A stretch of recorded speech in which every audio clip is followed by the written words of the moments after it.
დილის არხი რადიო იმედზე ზაზა ჩიტანავასთან ერთად დილამშვიდობისა, მოგესალმებით რადიო იმედის დილის არხის ფორმატში განვაგრძობთ მიმოხილვას, სპორტულ მიმოხილვას, სტუდიაში კახა გელაშვილთან ერთად. მოგესალმებით მეგობრებო. და ვიწყებთ მილოცვით. დილოცავთ პირველ რიგში. ეროვნულმა ნაკრებმას ანგარიში 3-0 სტუმრად ძლია სომხეთის ეროვნულ ნაკრებს. სამ დღეში რაღაც სამ დღეში უკვე. ხო, ნუ სამ დღეში გვიწევს ზეგ. გვიწევს უკვე ორ დღეში, ხო, ნუ. კვირა დღეს გვიწევს მორიგი მატჩი და პრინციპში დიდი ალბათობით ყველაფერი გადაწყვეტილია, მაგრამ თლად ასეც არ არის, მაინც სანამ არსებობს თუნდაც 1% მიზერული შანსი ფეხბურთია, მაგრამ გამომდინარე გუშინდელი მატჩიდან და იმ რეალობიდან რაც ვიხილეთ, წარმოუდგენლად მოშანსო საქართველოს ნაკრებმა თუნდაც ვერ შეინარჩუნოს მოპოვებული უპირატესობა. ისე მინდა აღნიშნო ასევე ფაქტი, რომ მარტმა საერთოდ ვერ გაამართლა მოლოდინი, იყო რომ აი თქვათ რაღაც ფოტოშორის შენს პროგნოზი გამოვთქვი, რომ 2-1. ხო, მე უფრო ჩაკეტილი თამაში მეგონა, კი. მაგრამ პრინციპში ამაზე პასუხი იყო სომხეთის ნაკრების აიაქსის ყოფილი მწვრთნელის კომენტარი, სადაც ამბობს შემდეგ რამეს. პირველი გოლის შემდეგ თამაში აირია. ხო, ნუ რა. ისე რომ დავაკვირდეთ პირველ გოლამდე, პირველი 10 წუთით 15 გაიხსენე, 10 წუთი როგორი მაღალი პრესინგით თამაშობდა სომხეთი. ნუ მაგაზე იყო გაძლებაზე, როდემდე გაძლევდა კლასში სხვაობა თითოეულ გოლში, თითოეულ ფეხბურთელს რომ ავიღოთ საქართველოსა და სომხეთის ნაკრები გუნდების შემადგენლობა, არის ძალიან დიდი სხვა გამოჩნდა კიდევაც და დამეთანხმები რომ იყო იმის განცდა რომ მოენდომებინათ ქართველ ფეხბურთელებს ანგარიში 4-0 რო ყოფილიყო ლოგიკასთან ახლოს იყო თამაშის მეორე ნახევრის დროს მithumetes. ასევე ჩვენი ნაკრების ანა გავაგზავნებს საუბარს ჩვენი გულშემატკივრებს, ჩვენს გულშემატკივრებს მინდა ვთქვა. ისეთი ატმოსფერო შექმნეს თითქოს სახლში თამაშობდნენ კი რა თქმა უნდა და ნაკრების ვალში არ დარჩენია ღირსეული გამარჯვება.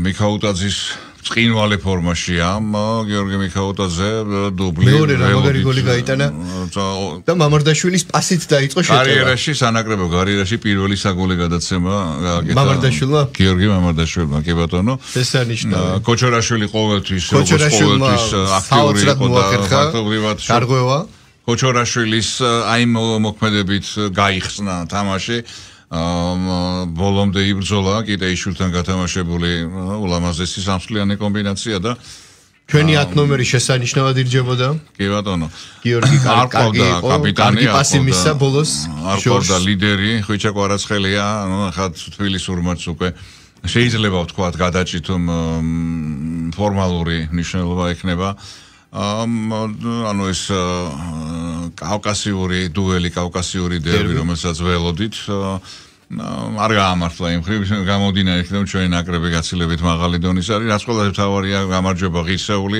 დამაჯერებელი და პირველი გამარჯვება სომხეთთან ოფიციალურ მატჩებში. კი. და ეროვნული ნაკრების მაისურით მანამდე 7-0 შენ გუშინაც ასწავლე იყო ამხანაგური მატჩი იყო, კი, მაგრამ ნუ ისიც ისტორია და შესულია სტატისტიკის სტატისტიკაში. ნოლებით დამთავრებული მატჩების სერია გრძელდება. კი ბატონო, გრძელდება. საქართველოს ნაკრები ინარჩუნებს ბ-დივიზიონში ადგილს, შეინარჩუნებს საფასუხო მატჩის შემდეგ. ანუ იქ მოდი ეს უთხრათ კახა ხალხს. ჩვენ C-დივიზიონიდან უკვე გასვლა რთულდება, თუ აღარც იქნება და ამიტომ B-დივიზიონი ბოლომდე გადაწყვეტილი არ არის, მაგრამ დიდი ალბათობით შიდა ყოფნისთვის ვირჯებით რომ B-დივიზიონში გადავიდეთ. ამიტომაც სომხეთის ნაკრების დამარცხება მნიშვნელოვანი იყო, პირველი მოვიგეთ და დიდი ალბათობით B-დივიზიონში დავრჩებით. მე რა ხდება რომ აუხსნა რადიომსმენელს სტრუქტურა. B-დივიზიონში უკვე ეს უახლოესი დიდი ტურნირი არის მსოფლიო ჩემპიონატი, ხო?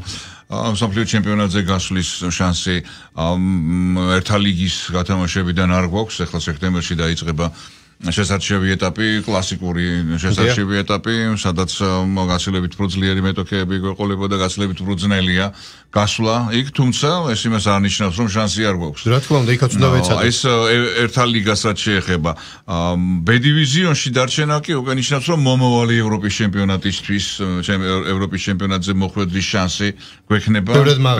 გაცილებით, რა თქმა უნდა, B-დივიზიონი. ჩვენ C-დივიზიონიდან მოხვდით ევროპის ჩემპიონატზე, ხო, შაშაძელებო მოგებაზე. თუმცა ეხლა გამომდინარე იქიდან რომ მასპინძელთა რაოდენობა დიდი იქნება ევროპის ჩემპიონატზე, შეიძლება C დივიზიონიდანაც იყოს თქვათ გარკვეული კოტები, მაგრამ დიდი ალბათობით არ იქნება B დივიზიონიდან შეთა მაგას რომ თავი დავანებოთ რა თქმა უნდა მთავარი დიდ ფორუმზე მოხვედრა, მაგრამ ასევე მთავარია რა გუნდებთან გვექნება შეხვედრები, ურთიერთობა საქართველოს ნაკრები თავისი დონით ნამდვილად ძალიან აღემატება იგივე C დივიზიონს, ჩვენი ადგილი მინიმუმ B დივიზიონშია თავისუფლად შეგვეძლო ხომ, მაგრამ გავიხსენოთ განვლილი ტურნირი პირველ ანაც მეორე ადგილზე გავსულიყავით როგორ დავიწყეთ ჩეხეთის განადგურება, შემდეგ ალბანეთში მოგება და მოგვეცა იმის შანსი რომ საქართველოს ნაკრები ჯგუფში დაიკავებდა პირველ ადგილს და მსოფლიო ჩემპიონატისკენაც გაიწევდა.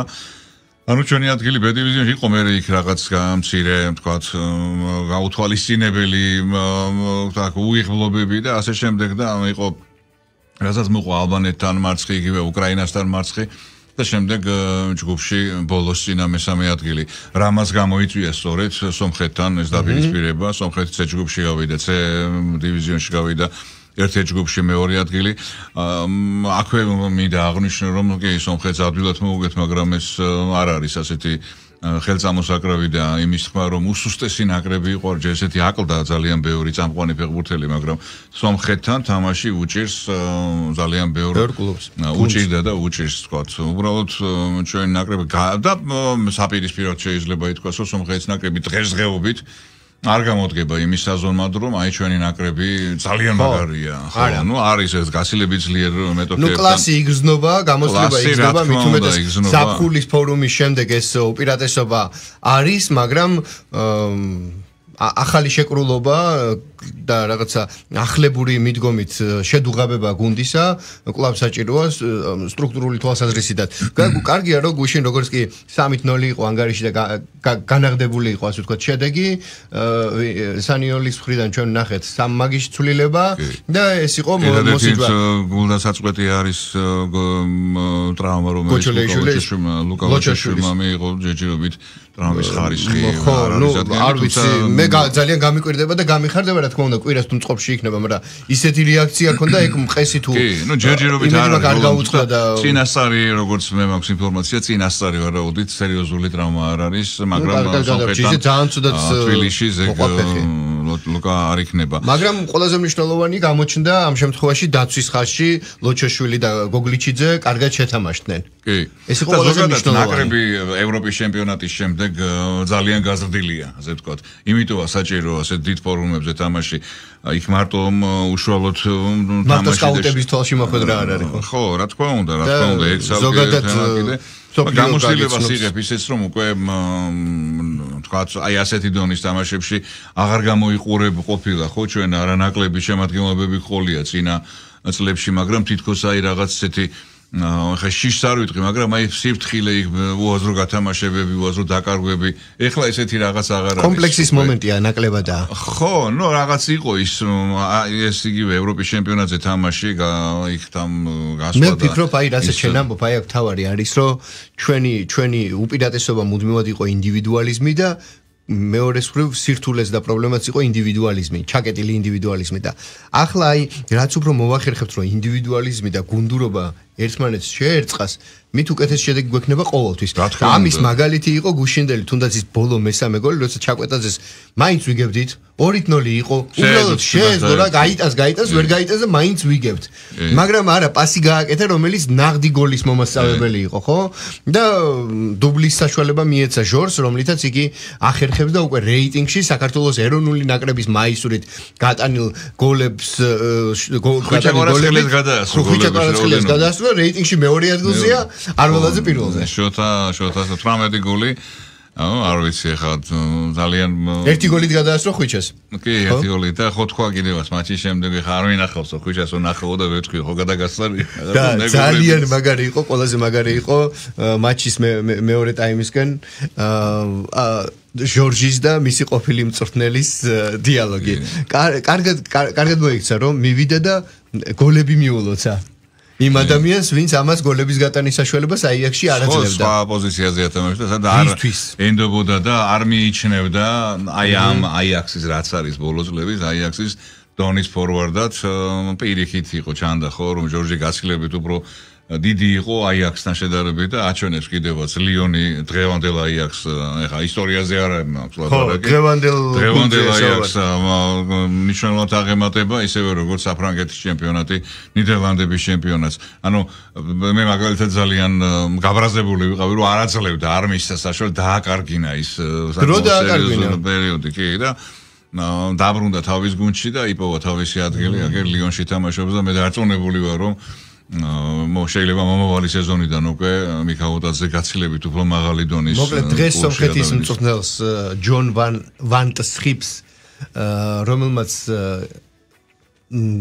ჩვენი თავდამსხმელის ჯორჯის შესაძლებლობები აიაქსში გასხიპა ახლა ჯორჯმა მისი გუნდის ნაკრების შესაძლებლობა გასულიყო მომდევნო ეტაპზე ორი გოლით გაუსხიპა თუ ხო ნუ ახალი დანიშნულია თავმხელად ვანსხიპი და ეს სახელსა და გვარს თან მიზეზის აქვს რომ ამდენი ფეხბურთელები აქვდნენ ტრავმიანობა რამდენიმე არის ერთმა არის სურვა საერთოდ ნაკრებში თამაში ერთი არგენტინელი ზომეხი დარჩა არგენტინაში ოჯახური პრობლემების გამო მოკლედ თავიდან მიაკეთებდა ის ამაზე აქცენტს რომ აი ბევრი ფეხბურთელები გვაკლია გაგვიჭირდება აქეთ-იქით მაგრამ მხოლოდ მოსაგებად უნდა ვითამაშოთ აბა რა უნდა ეთქვა ეხლა თორე ძალიან კარგად იცოდა რომ მოგების არანაირი შანსი არ ჰქონდა მაგრამ პირველი 10 წუთის აი ეს მასობრივი პრესინგი მათი მხრიდან შედეგის მომცემი იყო ხო თავიდან სანამ ჩვენები თქვათ აკლიმატიზაციას გაივლიდნენ ხო აი პირველმა 10 წუთმა 15 წუთმა მათი მხრიდან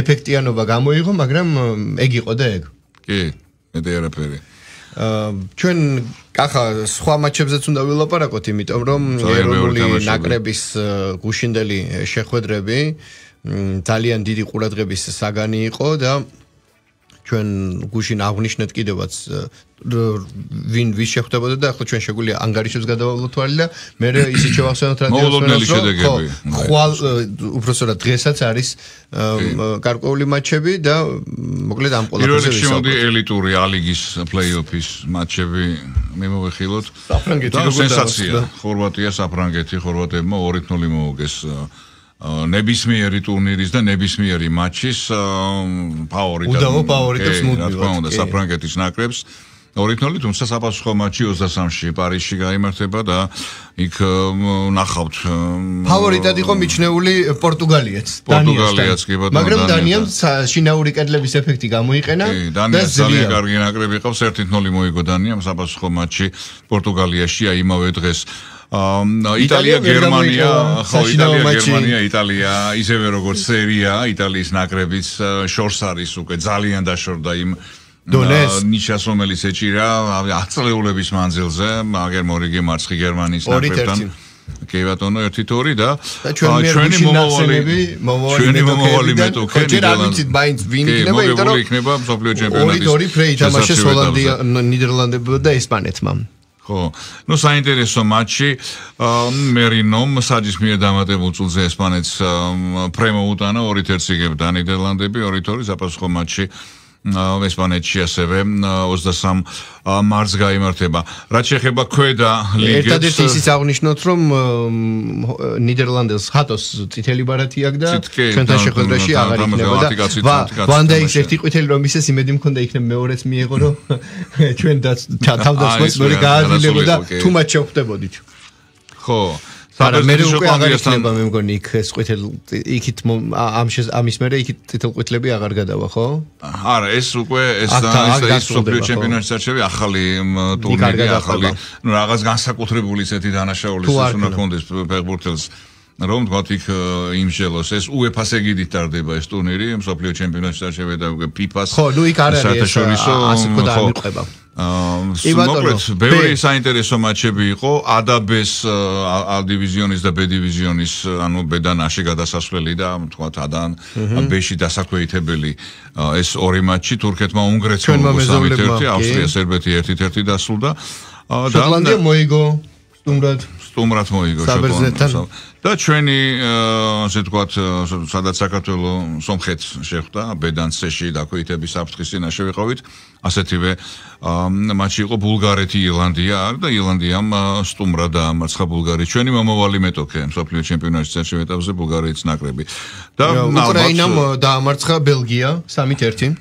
აღნიშნოთ აღნიშნოთ აუცილებლად და ალბათ ყველაზე საინტერესო მატჩები უახლოესი მატჩები სანამ მაგას სიტყვი გუშინდელი მატჩების შედეგები დავასრულოთ კოსოვო ისლანდია 2-1 მოიგო კოსოვომ და სლოვაკეთმა სლოვენიასთან მხოლოდ 0-0-ოვანი ფრეი თამაშა და პრინციპში ეს იყო ჩვენი ევროპული კონტინენტის რაც გვაქვს ხო პრინციპში და მსოფლიო ჩემპიონატის შესარჩევი ეტაპი სამხრეთ ამერიკა დღეს მორიგი დღეს გამთენიისას გაიმართა ეს არის მე-13 ტური ბრაზილიის ნაკრებმა ძალიან დაძაბულ შეხვედრაში დაამარცხა კოლუმბია ანგარიშით 2-1 ეს მატჩი დედაქალაქ ბრაზილიაში გაიმართა მანე გარინჩას სახელობის სტადიონზე და ვინისიუს ჟუნიორმა მე-9 დამატებულ წუთზე მოუტანა ბრაზილიას ეს უმნიშვნელოვანესი სამი ქულა 2-1 მოიგო ბრაზილიამ პარაგვაი ჩილეს ამარცხებს ანგარიშით 1-0 ხოლო პერუმ ბოლივიის ნაკრებს საკუთარ მოედანზე 3-1 ძლია ეს ტური რიგით მე-13 ხვალგამთენიისას გაგრძელდება თბილისის დროით ხალხამის პირველ საათზე უკვე ნაშუა ღამებს ეკვადორი ვენესუელას მატჩია და დილის 4-ის ნახევარზე დაიწყება ტურის ცენტრალური შეხვედრა ტრადიციული მეტოქეთა დუელი ურუგვაი არგენტინა არგენტინის ნაკრები ამ წუთისთვის პირველ ადგილზეა და პრაქტიკულად გარანტირებული აქვს მსოფლიო ჩემპიონატზე თამაშის აგზური 12 მატჩი 25 ქულა არგენტინელთან ანგარიშზე მეორე ადგილზე აიწია გუშინდელი დღევანდელი გამარჯვების შემდეგ ბრაზილიის ნაკრებმა 21 ქულით ურუგვაი 20 ქულით პარაგვაისთან ერთად მე-3-4 ადგილებს ინაწილებს. აქვე აღნიშნოთ, რომ მსოფლიო ჩემპიონატზე სამხრეთ ამერიკიდან პირდაპირ გადის 6 გუნდი, პირველ მე-6 ადგილებზე გასული გუნდები. აი მე-7 ადგილოსაც ეძლევა შანსი, რა თქმა უნდა, მსოფლიო ჩემპიონატზე, უკვე ხო საკონტინენტაშორისო პლეი-ოფში მოუწევს თამაში. და სამხრეთ ამერიკული ფეხბურთის თემა დავასრულოთ არგენტინა ბრაზილიის დუელით სამხრეთ ამერიკული ელ კლასიკო მთავარი დაპირისპირება ალბათ მსოფლიოს მასშტაბით სანაკრებო დონეზე ეს შეხვედრა გულშემატკივარს ელის 26 მარტს არგენტინა მასპინძელი იქნება მე-14 ტურის უდაოდ ცენტრალურ შეხვედრაში Arena Monumentalze, Buenos Airesში და ეს იქნება 26-ში და მართლა შესანიშნავი მატჩი იქნება. მაგრამ ახლა მოდი ამერიკიდან ჩვენს ევროპულ კონტინენტზე გადმოვიდეთ და აღვნიშნოთ დღევანდელი მატჩების შესახებ, რომელიც საღამოს ელოდება წინ მაყურებელს. მალტა ფინეთს უმასპინძლებს, პოლონეთში სათამაშოდ ლიტველები ჩავლენ, კიპრზე სან მარინოსთან შეხვედრა გაიმართება, რუმინეთი ბოსნია-ჰერცეგოვინასთან ეცდება, რომ საშინაო კეთლების უპირატესობით სასურველი შედეგი დააფიქსიროს. ანდორა ლატვიას მიიღებს, ხოლო ალბანელები ნისლიან ალბიონზე ჩავლენ და ინგლისელებთან დაპირისპირებაში არ ვიცი რას გახდებიან. რა ტურნირის მატჩები ესეც ფუტკრად. ეს არის მსოფლიო ჩემპიონატის საკვალიფიკაციო ეტაპი იწყება. ჯგუფები. მსოფლიო ჩემპიონატი დღეს თამაშობს ინგლისში. დღეს მეცახსენე HK ჯგუფებია და G ჯგუფი. ეს მატჩებია, ასე ვთქვათ, დაგეგმილი. ხო, ნუ ცოტა არ იყოს კახო, ვინც დეტალებში ბოლომდე ვერ ერკვევა, რომელი ტურნირია. სანაკრებო შეხვედრები კია, მაგრამ ადრე რაც იყო, იმას კიდე დაემატა ეს B დივიზიონიდან C დივიზიონში, სულ იმიტომ გთხოვ ხოლმე განმარტებას, რომ ვინც ბოლომდე არ იცის, უფრო მეტად აღიქვას. საქართველოს რაც ითამაშეს იყო ევროპის ერთა ლიგა, UEFA-ს ერთა ლიგა, ხო? და მსოფლიო ჩემპიონატის ეტაპი უკვე რაც მანამდე იყო სანამ რაც იყო კლასიკა ახლა სანამ გამოიგონებდა UEFA ერთა ლიგას მანამდე იყო ეს UEFA-ს ერთა ლიგა არის ჩვენაერი თქვა შედარებით უფრო ისეთი ნაკრები გუნდების რომლებსაც რეიტინგის მიხედვით რეიტინგი ჯგუფები როგორ დგება ხო რეიტინგი ვინც ძალიან ძლიერია თქვა პირველ კალათაში ხვდებიან რამდენიმე კალათა შემდეგ შედარებით დაბალი დონის გუნდები მეორე და აქედან თითოეული გუნდი ირჩევა და თქვა რაც უფრო დაბალ კალათაშია გუნდი დაბალი რეიტინგი აქვს ხდება ამ ძალიან ძლიერებთან და შესაბამისად შანსი ნაკლები აქვს გასყოფილა შემთხვევა რომ თუმცა აი ამ ახალმა ფორმატმა შედარებით დაბალი რეიტინგის ნაკრებებისთვის შანსის მიცემის ხუთით აგერ ჩვენი მაგალითიც დადებითად შეფასდა და ამ ხრივაც არის ყველა მატჩს ესე იგი სანაკრებო ფანჯარა როცა FIFA-ს მიერ დგინდება ყველა კონტინენტზე ნუ ჩვენ ევროპის კონტინენტი ევროპული სანაკრებო მატჩები გვაინტერესებს უფრო მეტი мотиваცია მიეცა გუნდებს, მანამდე უფრო ხშირი იყო ამხანაგური თამაშები. მანამდე ყოფილა თამაში, რომ სანაკრებო რეიტინგებიდან და შესაძლებელია გამომდინარე, გარანტირებულად განწერულნი იყვნენ. კლუბები განწერულნი იყვნენ, ვიღაცები მარცხნივ. ანუ ამხანაგური მატჩების რაოდენობა შემცირდა და ამის ხარჯზე დაიტარდება იგივე ერთა ლიგის თამაშები. რაც ბევრად ეფექტიანია და შედეგიანია. რა თქმა უნდა. კახა კვანდრო გვანიშნებდა რომ რჩება დაახლოებით 4-5 წუთი და მინდა რომ ფეხბურთზე პრინციპში ბევრი ვისაუბრეთ აგერ შეხვედრაც მოდის ალბათ შენ არ ვიცი სპორტის სხვა სახეობაზე თუ რამის თქმა გინდა და მე მინდა გამოვეხმაურო ნუ პრინციპში გრანდ სლემზე გვაქვს ალბათ ხო ძიუდოს ტრადიციული ტურნირი და ნუ სამწუხაროდ ბექაური არ გვიყოლება და ნუ ჩვენები იმედი მაგაერჯებიან და მე მინდოდა უბრალოდ გამოხმაურებოდი დღევანდელ თარიღს დღეს 21 მარტია და არის სპორტთან დაკავშირებული ორი ადამიანის დაბადების დღე ერთ-ერთი ალბათ შეიძლება ნაკლებად ცნობილია სპორტის მოყვარულების იმ კასტის და კატეგორიის გარდა ვინც სათხილამურო და ზამთრის თამაშებს უფრო აკვირდება მარით ბიორგენი რომელიც არის ოლიმპიური ჩემპიონი 8 ჯერ გახდა იგი ოლიმპიური ჩემპიონი მოთხილამურია და მეორე ვინც ალბათ სპორტის ამ სახეობაში ჩაუხედავ მათ იცის ეს სახელი გვარი არის აირტონ სენა ბრაზილიელი რბოლელი რომელიც 90-იანი წლების დასაწყისში გარდაიცვალა თუმცა ფორმულა 1-ის სარბოლო დარბაზი დიდების დარბაზში თავისი ადგილი სამუდამოდ დაიმკვიდრა და ამრავი ლეგენდებია შექმნილი მართლაც მოვლენა იყო ეს ბრაზილიელი ავტომობილელი რომელიც ტრაგიკულად დაიღუპა და საერთოდ ფორმულა 1-ის საერთოდ სხვა თემაა ეს სპორტი აი რასაც ქვია ექსტრემალური სახეობა ნომერი პირველი ეს არის ფორმულა 1 აგი მართალია მიხაილ შუმახერი უშუალოდ არ ფორმულარის პრობლემისას შემთხვევა, თუმცა ის თვითონ იყო ისეთი, ვისაც ახსოვს მიხაილ შუმახერის როლები, რაღაც ასწავლებს, პირდაპირ მიდიოდა, ასე ვთქვათ, გართულებებზე. დაახლოებით ასეთივე ტიპი შეიძლება შუმახერის დონის, შეიძლება კი არა, შუმახერის დონის მიღწევები არ ქონდა სენას, მაგრამ ის ლეგენდად რჩება, როგორც მსოფლიო ჩემპიონი და როგორც ძალიან ესეთი რბოლების მომგები, ეტაპების მომგები, ხო, ნუ აღსანიშნავი სპორტული სამყარო დღეს აღნიშნავს. აირტონ სენა იყო 4-ჯერ ჩემპიონი, მსოფლიო ჩემპიონი, კი.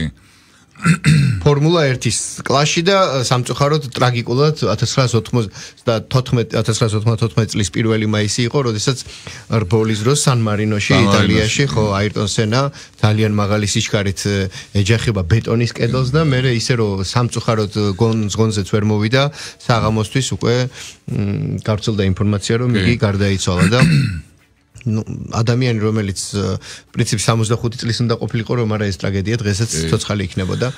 მოკლედ დღეს მას ძიუდოს გრანსლემს დავუბრუნდეთ დღეს იწყება 3 დღე გაგრძელდება თბილისის ოლიმპიურ თბილისი არენაზე როგორც აღნიშნეს არის ტრადიციული ტურნირი. კი ბატონო. თუ სწორად მახსოვს 70-იანი წლებიდან მოყოლებული იმართებოდა შემდეგ იყო გარკვეული პერიოდი ობიექტური თუ სხვადასხვა მოვლენების გამო ტურნირი ატარდებოდა შემდეგ უფრო შედარებით დაბალი კატეგორია მიეცა აი 70-იანი წლები რო ახსენეთ თავიდან რო დაიწყო 80-იანი წლების თბილისის ტურნირს ძიუდოს ტურნირს არაოფიციალურ მსოფლიო ჩემპიონატს უწოდებდნენ იმიტომ რომ გაცილებით უფრო ძლიერი შემადგენლობა იყრიდა თავს ვიდრე თქვათ ევროპის ჩემპიონატზე შეულებრივი მოვლენაც არის აზიელები ჩამოდიოდნენ იაპონელები ტურნირზე მიღებული აქვს მონაწილეობა თბილისის ტურნირზე იგივე ლეგენდა მსოფლიო ძიუდოს იასუხი როიამასიტა თბილისში ჩამოდიოდა და ახლა საკმაოდ ბლომად 52 ქვეყნიდან 385 ძიუდოისტი მოიგეს თავს და ცოტა არ არის ხო თუმცა ის ლიდერები მსოფლიო რეიტინგისა ისინი აი თქვა რინერი არ კადრულობს ეს ტურნირებზე ჩასვლას სამწუხაროდ ჩვენი სუპერ შესაძლებლობის მქონე ლაშა ბექაური გრანდსლემზე არ იჭიდავებს ორგზის ოლიმპიური ჩემპიონი, თუმცა 37 ატლეტ ძიუდოისტი იქნება წარმოდგენილი და მათ ექნება საშუალება საკუთარი შესაძლებლობების გამოვლენისა. დღეს დაიწყება და 23 მარტამდე გაგრძელდება, მოკლედ 23 მარტი ისა კვირა დღე, კარგი სპორტული დღეა თბილისში, რომელიც სპორტული მოვლენებით დაგვირგვინდება. ზერო ძიუდოს მოყვარულებს შეუძლიათ მიბრძანდნენ თბილისის არენაზე და იქ ნახონ ძიუდო ჩემთვის ერთ-ერთი ყველაზე საყვარელი სახეობა სპორტისა და გულშემატკივრონ ქართველ ძიუდოისტებს, როგორც ქალთა ნაკრების, ასევე, რა თქმა უნდა, ვაჟთა ნაკრების წევრებს. მოკლედ, სპორტული ცხოვრება გრძელდება, ჩვენი საეთერო სპორტული დიალოგი კი დასასრულს უახლოვდება, იმიტომ რომ საეთეროდ დრო ამოიწურა. მადლობა და ახლობით 13 წუთში მორიგი საინფორმაციო გამოშვება გელოდება წინ, დილის არხის ფორმატში მოგვიანებით სხვა სტუმართან ერთად დაგებრუნდებით დროებით.